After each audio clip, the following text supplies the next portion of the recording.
আজ আর বাজারে গিয়ে 200-300 টাকা খরচ করিনি। বাড়িতে অল্প একটু পনির কিনে নিয়ে এসে এই দারুণ স্বাদের রেসিপিটা বাড়িতেই বানিয়ে নিলাম। খেতে এত ভালো হয়েছিল, মনে হচ্ছিল যে কোনো নিরামিষ দিনে এই মুখরোচক রেসিপিটা বারবার বানিয়ে খেতে হবে। চা বা কফির সঙ্গে খেয়ে দেখতে পারেন, দারুণ লাগবে খেতে। আর বানানো একেবারেই সহজ, মাত্র 5 মিনিটে রেডি করে নিতে পারবেন, কোনো রকম ঝামেলা নেই। বাড়িতে থাকা সামান্য উপকরণ দিয়ে বানানো যায়, খেতে এত ভালো হয়। একবার বাড়িতে বানিয়ে দেখুন, আপনিও এর ফ্যান হয়ে যাবেন পুরো। খেতে এতই ভালো লাগে, ছোট বড় যে কেউ খুবই পছন্দ করবে। প্রথমে নিয়েছিলাম 100 গ্রাম পনির। পনিরটাকে ঠিক আমি এইভাবে স্লাইস করে কেটে নিচ্ছি। আর এই 100 গ্রাম পনির দিয়ে এতগুলো বানানো যায়, তাহলে ভাবুন, যদি বাড়িতে একটু বেশি লোক থাকে তাহলে 200 গ্রাম পনির নিয়ে এসে বানিয়ে দেখবেন, একসঙ্গে অনেকগুলো রেডি করা যাবে। পনিরটাকে ঠিক এইভাবে স্লাইস করে কেটে নিয়েছিলাম, তারপর একটা প্লেটের মধ্যে নিয়ে নিলাম। এখন 1 চামচের মতন কাসুন্দি দিয়ে দিলাম। কাসুন্দি দিয়ে এইভাবে যদি বানানো যায় খেতে অনেক বেশি ভালো লাগে। যদি কাসুন্দি না থাকে নাও দিতে পারেন, তবে থাকলে অবশ্যই 1 চামচ কাসুন্দি দিয়ে ঠিক এইভাবে ভালো করে পনিরের টুকরোগুলোকে ম্যারিনেট করে নিতে হবে। কাসুন্দির মধ্যে লবণ থাকে, সমস্ত কিছুই থাকে, তাই আমি অল্প একটু কাসুন্দি দিয়ে ঠিক এইভাবে ভালো করে কোট করে নিচ্ছি। এতে স্বাদ কিন্তু দ্বিগুণ বাড়িয়ে দেয়। আর কাসুন্দি খেতে তো আমার ভীষণ ভালো লাগে।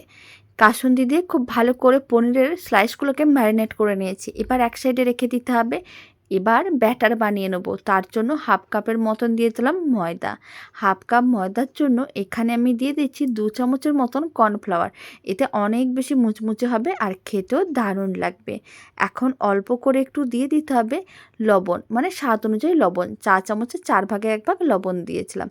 আর সামান্য পরিমাণ গোলমরিচের গুঁড়ো দিতে হবে। এতে হালকা ঝাল হবে, খেতেও ভালো লাগবে।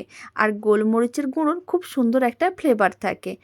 এখন আমি দিয়ে দিলাম 4 চামচের, ছোট যে 4 চামচগুলো হয় তার 1/2 চামচের মতন বেকিং পাউডার, তার হাফ দিয়েছি বেকিং সোডা, মানে 4 চামচের 4 ভাগের 1 ভাগ।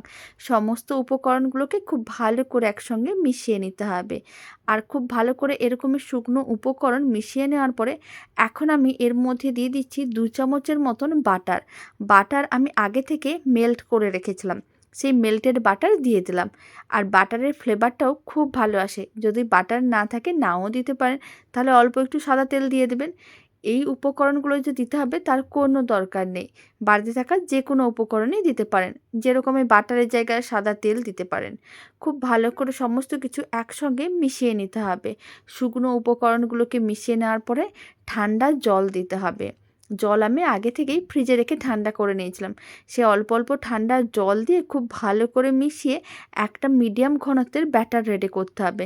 ব্যাটারটা ঠিক এরকমই ঘনত্বে রাখতে হবে, খুব বেশি পাতলাও না আবার খুব বেশি ঘনও না। এবার কিন্তু ভেজে নেব। তার জন্য একটা করে পনিরের স্লাইস নিয়ে নিলাম, ব্যাটারের মধ্যে দিয়ে ভালো করে কোট করে নিতে হবে। একটা ফ্রাইং প্যান নিয়েছি, এতে অনেকগুলো একসঙ্গে রেডি করা যাবে, তবে আপনার চাইলে কড়াইতেও ভেজে নিতে পারেন। খুব ভালো করে তেল গরম করে নিয়েছিলাম। এবার একটা করে পনিরের টুকরো নিতে হবে, ব্যাটারের মধ্যে খুব ভালো করে কোট করে গরম তেলের মধ্যে দিয়ে দিতে হবে। ফ্লেমটা মিডিয়ামে রাখতে হবে। মিডিয়াম ফ্লেমে উল্টে পাল্টে লাল লাল করে ভেজে নিতে হবে। মোটামুটি 2 থেকে 3 মিনিটের সময়ের প্রয়োজন পড়বে, কারণ খুব বেশি টাইমের প্রয়োজন একেবারেই পড়বে না। কয়েক মিনিটের মধ্যে রেডি হয়ে যায়, আর খেতে এত ভালো হবে, ছোট বড় যে কেউ খুবই পছন্দ করবে। আর বাইরের দোকান থেকে কেউ কোনো কিছুই কিনে খেতে চাইবে না, বারবার বাড়িতে এই স্ন্যাক্সটাই বানিয়ে খেতে মন চাইবে। বানানো যেমন সহজ আর খেতে ঠিক ততটাই ভালো হয়। উল্টে পাল্টে দুদিকে লাল লাল করে ভেজে নিয়েছিলাম।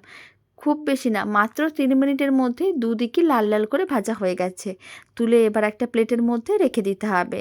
বাকিগুলো একইভাবে ভেজে নিতে হবে। দারুণ স্বাদের এই স্ন্যাক্সের রেসিপিটা আপনাদের কেমন লাগলো কমেন্ট বক্সে জানাতে একেবারেই ভুলবেন না। আর রেসিপিটি ভালো লেগে থাকলে আপনারা যদি ফেসবুক থেকে রেসিপিটা দেখছেন, পেজটি ফলো করে নেওয়ার অনুরোধ রইল।